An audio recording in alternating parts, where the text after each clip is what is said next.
السلام علیکم دوستو، ہماری آج کی کہانی ایک مجبور عورت اور ایک غیرت مند مرد کے بارے میں ہے۔ کہانی سننے سے پہلے چینل کو سبسکرائب کریں، گھنٹی کا بٹن دبائیں تاکہ ہماری آنے والی تمام ویڈیوز آپ تک پہنچ سکیں۔ بسم اللہ الرحمن الرحیم۔ عورت برائے فروخت۔ وہ شکل سے شریف گھر کی بیٹی لگ رہی تھی۔ میں پاس گیا، میرے قریب ہو کر بولی، چلو گے صاحب؟ میں نے پوچھا، کتنے پیسے لوگی؟ کہنے لگی، آپ کتنے دیں گے؟ میں نے اس کی نیلی سی آنکھوں میں جھانک کر دیکھا، وہ بے بس سی تھی۔ میں نے بولا، آؤ کار میں بیٹھو۔ وہ ڈر رہی تھی، کہنے لگی، کتنے آدمی ہو؟ میں نے کہا، ڈرو نہیں، میں اکیلا ہی ہوں۔ وہ خاموشی سے بیٹھ گئی، پھر کہنے لگی، آپ مجھے سگریٹ سے اذیت تو نہیں دو گے نا؟ میں مسکرایا، بالکل بھی نہیں۔ پھر اس نے ایک لمبی سانس بھری۔ آپ میرے ساتھ کوئی ظلم تو نہیں کریں گے نا؟ آپ چاہے مجھے کچھ پیسے کم دے دینا، لیکن میرے ساتھ کچھ برا نہیں کرنا۔ وہ بہت خوبصورت تھی، معصومیت اس کی باتوں سے ٹپک رہی تھی، پھر بھی خدا جانے کیوں جسم بیچنے پہ مجبور تھی۔ وہ نہیں جانتی تھی کہ میں کون ہوں۔ میں نے پوچھا، کھانا کھایا ہے؟ کہنے لگی، نہیں۔ میں نے ہوٹل کے سامنے کار روکی۔ ہوٹل والا مجھے جانتا تھا۔ اس نے جلدی سے کھانا پیک کیا، مجھے دیا۔ میں کار میں بیٹھ گیا۔ میں اپنے آفس کی طرف چل دیا۔ چوکیدار نے دروازہ کھولا، میں نے کار پارک کی۔ رات کے 11 بج رہے تھے۔ سب اپنے اپنے کام میں مصروف تھے۔ وہ مسلسل میری طرف دیکھ کے جا رہی تھی۔ میں نے کھانا پلیٹ میں ڈالا، اسے کہا، ہاتھ دھو لو۔ وہ کہنے لگی، میں نے نہیں کھانا۔ میں نے پیار سے کہا، ڈرو نہیں، کچھ نہیں ہوگا۔ وہ ہاتھ دھو کر آئی، میرے سامنے کرسی پر بیٹھ گئی اور کھانا کھانے لگی۔ جب کھانا کھا لیا تو کچھ کھانا بچ گیا۔ کہنے لگی، یہ میں گھر لے جا سکتی ہوں؟ میں مسکرایا، بالکل بھی نہیں۔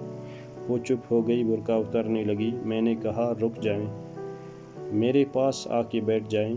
وہ حیران تھی، میری آنکھوں میں دیکھ کر بولی، جلدی سے اپنا کام کریں صاحب، مجھے واپس چھوڑائیں۔ میں نے کہا، نہیں پوچھوں گا، کیوں کرتی ہو ایسا کام؟ کیوں بیچتی ہو جسم؟ بس اتنا کہوں گا، چھوڑ سکتی ہو کیا؟ یہ سب چھوڑ دو۔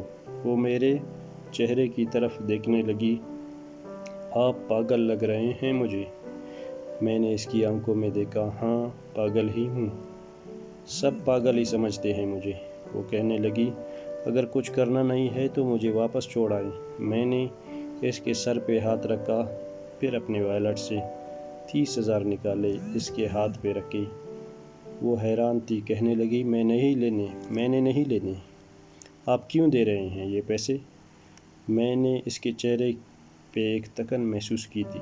وہ اپنے آنسو روکے بیٹھی تھی، بار بار کہہ رہی تھی، مجھے بس واپس چھوڑائیں، مجھے ڈر لگ رہا ہے۔ میں نے اسے یقین دلایا، ڈرنے کی کوئی بات نہیں۔ میں نے کہا، اچھا بتاؤ نا، بہت درد دیا ہے نا زندگی نے؟ یہ سننا تھا، اس کی آنکھیں نم ہو گئی، جیسے کوئی قیامت گر گئی اس پہ۔ میں سمجھ چکا تھا، کوئی بہت بڑا درد لیے گھوم رہی ہے۔ دروازہ کھولا، کانپتی آواز میں بولی، مجھے چھوڑ کر آئیں واپس۔ میں نے اسے بیٹھنے کا کہا۔ میں نے اسے اپنا نام بتایا۔ میں نے کہا، ڈرو نہیں، خود کو محفوظ سمجھو۔ اسے یقین ہو گیا کہ پریشانی والی کوئی بات نہیں ہے تو بتانے لگی کہ شوہر مر گیا، 3 بیٹیاں ہیں، سسرال والوں نے نکال دیا، ماں باپ فوت ہو چکے ہیں، بھائی کوئی نہیں ہے میرا۔ ماموں کے گھر آئی، ماموں کے بیٹے نے میرے ساتھ زیادتی کی۔ میں نے جب ممانی کو بتایا تو سب نے مجھے غلط کہا، مجھے دھکے دے کر گھر سے نکال دیا۔ دور کے ایک رشتہ دار نے ایک بڈھے سے میری شادی کروائی، اس کے بھی بچے تھے، اس کے بچوں نے مجھے بہت ذلیل کیا۔ پھر وہ شوہر بھی فوت ہو گیا، بیٹیوں کو در بدر لیے بھٹکنے لگی، نہ چھت تھی نہ روٹی تھی، بھوک افلاس تھی، سڑک پہ کھڑی تھی۔ ایک صاحب آئے، کہنے لگے، 1 گھنٹے کے 5,000 دوں گا۔ نہ چاہتے ہوئے ماں کی ممتا کی حالات کی ستائی ہوئی، اور کیا کرتی، آخر چل پڑی۔ اب ہر روز جسم بیچتی ہوں، کرائے کا گھر لیا ہے، بیٹیوں کو اکیلا چھوڑ کر آتی ہوں۔ کیا کروں، بہت بار سوچا خودکشی کر لوں، لیکن بیٹیوں کو دیکھ کر ہمت نہیں ہوتی۔ وہ رو رہی تھی۔ میں زمانے کے بے حسی کو محسوس کر رہا تھا۔ اس کے سر پہ ہاتھ رکھا، اسے کہا، میں آج سے تمہارا بھائی ہوں۔ تم اپنی بیٹیوں کو لو اور میرے آفس کے اوپر والے کمرے میں شفٹ ہو جاؤ۔ وہ یقین نہیں کر پا رہی تھی۔ کار میں بٹھایا، اس کے گھر پہنچایا۔ بیٹیاں سوئی ہوئی تھیں، بہت پیاری تھیں۔ گود میں اٹھایا، دل کو سکون ملا۔ وہ مسلسل روئے جا رہی تھی۔ مجھے کہنے لگی، آپ فرشتے ہیں، آپ فرشتے ہیں۔ میں اسے اپنے آفس لے آیا۔ وہ دعائیں دینے لگی، جولی اٹھا کر نہ جانے کتنی دعائیں دیتی رہی۔ میں نے اسے کہا، جا کر سو جائیں اب۔ اپنے آفس روم میں گیا، میرے سامنے وہ چہرہ گزرا جو ایک لڑکی کی تھی۔ وہ اپنے شوہر سے جھگڑا کر رہی تھی، اسے کہہ رہی تھی، مجھے طلاق دو، تم کو میری قدر ہی نہیں ہے۔ وہ اپنا گھر جلا رہی تھی اپنے ہی بے وقوفی کی وجہ سے۔ وہ بیچاری کیا جانے زمانے کی تلخیاں کیا ہوتی ہیں، زمانے کا ڈسنا کیا ہوتا ہے۔ میں بتانا چاہتا تھا، اپنا گھر جان بوجھ کر اجاڑنے والی لڑکیوں کو طلاقیں لینا آسان ہے، اس کے بعد جینا موت ہے۔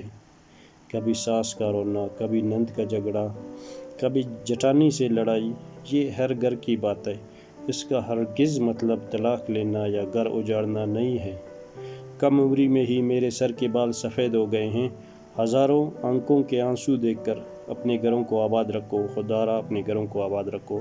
ایک وقت آتا ہے، نہ بھائی حال پوچھتے ہیں، نہ سگی بہنیں، سب وقت کے ساتھ چہرے کے نقاب بدل لیتے ہیں۔ میں ہر جگہ کھڑا ہو کر کسی کو تھامنے کے لیے موجود نہیں ہوں۔ ہاں، میری باتیں شاید کسی کو بربادی سے پہلے بچا لیں۔ ہم سفر کیسا بھی ہے، وہ تمہاری ڈال ہے۔ شادی کے بعد سگے بھائی سے خرچہ لینا بھی بھیک مانگنے کے مترادف ہے۔ میری باتیں وہ عورتیں سمجھ سکتی ہیں جن پہ ایسا کچھ گزرا ہے۔ ہم سفر جیسا بھی ہے، وہ تمہارا لباس ہے۔ یاد رکھنا، زمانے کے لیے تم صرف گوشت کا ایک ٹکڑا ہو۔ وہ زمانے گزرے، وہ زمانے بہت مدتیں پہلے گزر چکی ہیں، جب رشتوں کا پاس رکھا جاتا تھا۔ اب رشتوں سے کھیلا جا سکتا ہے، ہوس پوری کی جا سکتی ہے، پھر پھینک دیا جاتا ہے۔ ہاں، قسمت میں لکھا ہم بدل نہیں سکتے، لیکن قسمت خود لکھ بھی سکتے ہیں۔ صبر، برداشت اور تھوڑا سا جھک کر۔ نہ جانے کتنی عورتیں صرف اس لیے گھر اجاڑ لیتی ہیں کہ اس کا شوہر اس کو ٹائم نہیں دیتا۔ ہاں، یہ شکوہ کرنا درست ہے، لیکن کیا گارنٹی ہے کہ اس کے بعد زندگی میں آنے والا اس سے بھی زیادہ برا ہو؟ صرف ایک زندگی ہے، اس کو محبت سے، پیار سے، سمجھداری کے ساتھ گزار لو۔ میں اس معاشرے کو معاشرہ نہیں کہتا، بلکہ ایک بدبودار سماج، ایک سڑا ہوا معاشرہ کہتا ہوں۔ یہاں جگہ جگہ پہ لٹیرے کھڑے ہیں، عزتوں کے، خواہشوں کے، بھرم کے، بھروسے کے، اعتبار کے۔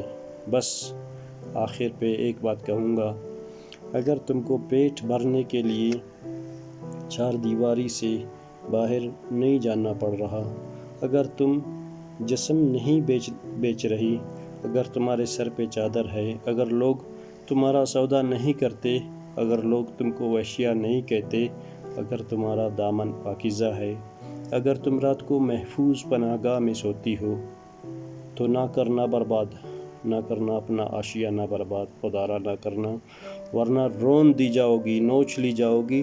جو طلاق لیے بیٹھی ہیں، پوچھو ان سے، وہ سوچ رہی ہوتی ہیں کہ نہ جانے کتنے بچوں کی باپ کی ہم سفر بنوں گی، نہ جانے وہ کیسا سلوک کرے گا، اور پھر ساری زندگی یہ تانا سنتے گزر جائے گی کہ اتنی اچھی ہوتی تو طلاق کیوں لیتی۔ خیر، وہ لڑکی تو الحمدللہ اب محفوظ ہے، لیکن روتی ہے زمانے کی بے عزتی پہ۔ اور جانتے ہو، کسی عورت کی بربادی میں کہیں نہ کہیں مرد کا ہاتھ بھی ہوتا ہے، محبت کر کے چھوڑنے والا دعوے دار ہو یا نکاح کر کے طلاق دینے والا بدبخت۔ عورت معاشرے کی زنجیروں میں جکڑی ہوئی ایک قیدی ہے، کبھی باپ کی پگڑی پہ لٹ گئی تو کبھی ساس کے زہر آلود لہجے پہ، کبھی شوہر کی انا پہ خاک ہو گئی تو کبھی اولاد کی وجہ سے۔ مرد اگر سمجھ جائیں میری ان باتوں کو تو شاید میرا معاشرہ بدل جائے۔ ہاں، کچھ عورتیں ہوتی ہیں جنہیں بازارو کہا جاتا ہے، جن کو جتنی بھی عزتیں دی جائے وہ ان کو راس نہیں آتی، وہ بازار کی رونق بننا پسند کرتی ہیں۔ اور کچھ مرد بھی بے غیرت قسم کے ہوتے ہیں جو حلال کی بجائے حرام کو ترجیح دیتے ہیں۔ پھر ایسی بدبخت عورتیں اور ایسے بے غیرت مرد ایک بدبودار معاشرے کو جنم دیتی ہیں۔ خدا را اس معاشرے کو بدبودار ہونے سے بچا لے۔ لڑکیاں اپنی شوہروں کی عزت کریں اور مرد اپنی بیویوں کی قدر کریں۔ شکریہ۔